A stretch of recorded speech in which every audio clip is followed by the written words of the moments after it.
Hello everyone, this is Ami. Welcome to my vlog. So for today's video guys, ang pag-uusap na natin ang pagiging obserbasyon.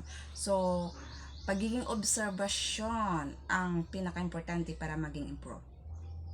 So, kagaya ng observe sa inyong account. As a content creator, pinaka-importante maging observation kayo. Laging tinicheck yung dashboard. Alam mo yung dashboard kasi paiba-iba ng kulay, pumupula, puputi. Okay. Pero, pag kiniklik mo yung dashboard, nasa loob yung mga numbers ng viewers mo at saka followers mo. So, doon malalaman kung sino yung pumapasok na naging followers mo at kung ilan ang views mo. So, doon mati-check mo guys, being observative, kasi observative ang topic natin ngayon, i-check mo yung ano yung mga content na tumataas at ano yung mga content na bumaba. So, salamat po ngayon kasi the last 28 days is medyo mataas ang ating views ngayon. So, compared to the last natin nga na vlog ko. So, alam niyo ba kung bakit? I-share ko sa inyo. So, para malaman niyo kung anong mga technique. So, una, kaya bumaba yung mga views ko last 28 days.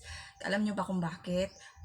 Na-observe ko kasi mostly ginagawa ko yung voice over palagi, lalo-lalo na pag hindi mukha ang nakikita mo tapos nagfi-filter ka ng voice. Mas maganda talaga originality. So actually original lang talaga, kaya minsan kasi mas nafe-feel ko kasi mag voice over kasi nahiya. Pero hindi maganda kasi nagpapababa pod ng viewers. Mas maganda kung mag voice over ka, nakikita yung mukha mo. So, yun. So, matatawag yan original content kay Meta. Kasi, possible na magbo-voice over ka. Akala kasi nila o kay Meta na hindi sa'yo ang video. So, kinukuha mo lang. O nagaya-gaya ka lang. O ni-edit mo din. So, ang importante talaga, original content. So, pangalawa, tinitingnan ko kasi anong mga content, maging observation tayo sa ating mga content, kung saan na medyo mataas, kung saan ang mababa.